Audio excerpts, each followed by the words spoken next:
10월 31일 KMA 뉴스브리핑 시작하겠습니다. 정부가 뒤늦게 요양병원 대응팀을 운용하기로 했습니다.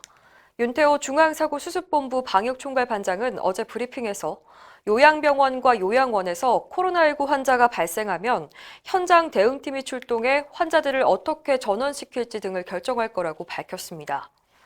어제 최대집 의협회장이 부천 요양병원 앞에서 긴급 기자회견을 열어 코호트 격리를 즉시 해제하라고 촉구한 지 하루 만에 대책을 내놓긴 했지만 이미 사망자가 50명이 넘어서 뒷북 조치라는 비판이 나오고 있습니다. 특히 코호트 격리 방식은 그대로 유지하겠다는 뜻을 분명히 했습니다.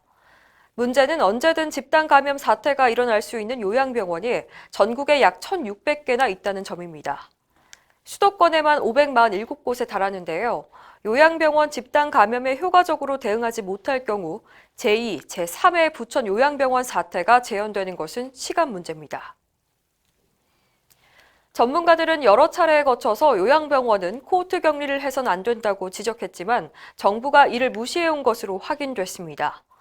요양병원협회 손덕현 회장은 환자들이 모두 고위험군인 요양병원을 격리하면 사망률 증가로 이어질 수 있다는 점을 수차례 방역당국에 전달했지만 개선되지 않았다고 밝혔습니다. 방역당국은 대구 지역 사례도 참고하지 않았는데요. 대구시는 올 초 코로나19가 대유행할 당시 요양병원을 코호트 격리했더니 환자끼리 교차 감염이 발생해서 지금은 그런 방식을 쓰지 않고 다른 시설로 환자를 옮기고 있습니다. 충격적인 폭로도 있습니다. 확진자가 190명으로 늘어난 서울 구로구 요양병원 간호사는 인근 요양병원에서 아직 감염되지 않은 환자를 받겠다고 했지만 관할 보건소가 환자 이송을 막았다고 밝혔습니다. 보급품도 마스크 2박스를 보낸 게 전부라며 분통을 터뜨렸습니다. 부천 요양병원의 처절한 상황이 계속 들려오고 있습니다. 의료진 10명 모두가 감염된 상태인데요. 병원을 떠나지 않고 끝까지 환자를 돌보고 있습니다. 이 병원 원장은 건강 상태를 묻는 의협 관계자 질문에 이렇게 답했습니다.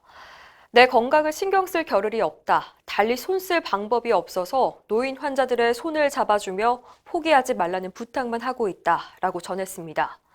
의협이 의사 4명을 지원해주겠다고 했지만 여기 오면 100% 감염된다. 위험하니까 들어오면 안 된다라고 말렸습니다. 의협 관계자는 요양병원에서 하루에 환자 1명이 사망해도 의사의 심적 부담은 상당한데 40명이 넘게 사망하는 걸 지켜본 이 원장님의 심정은 차마 상상하기 힘들 정도라며 안타까워했습니다. 의사국가고시 사태가 해결됐습니다.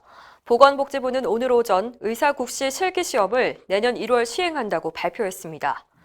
구체적으로 실기시험을 상하반기로 나눠서 2회 실시하고 상반기 시험은 1월 말 시행합니다. 정부는 공공의료 강화 대책의 차질 없는 시행과 필수 의료 분야의 의사 인력 확충, 취약지 의료 공백 방지를 위해서 기존 의사 인력 배출에 문제가 없도록 하는 것이 중요하다고 판단했다고 설명했습니다. 최대집 의협회장이 내년에도 의료악법 저지를 위해서 최선을 다하겠다고 밝혔습니다. 최 회장은 2021년 신년사를 통해서 새해에도 정부와 여당이 여러 가지 불합리한 제도와 법안을 쏟아낼 거라며 굴하지 않고 최선을 다해 막겠다고 다짐했습니다. 실제로 올해 의대 정원 증원, 공공의대 신설, 첩약급여와 비대면 진료 육성 등 의료계가 반대하는 정책과 법안이 대거 등장해서 전국의사 총파업 끝에 원점에서 재논의한다는 의정 합의가 이루어졌는데요.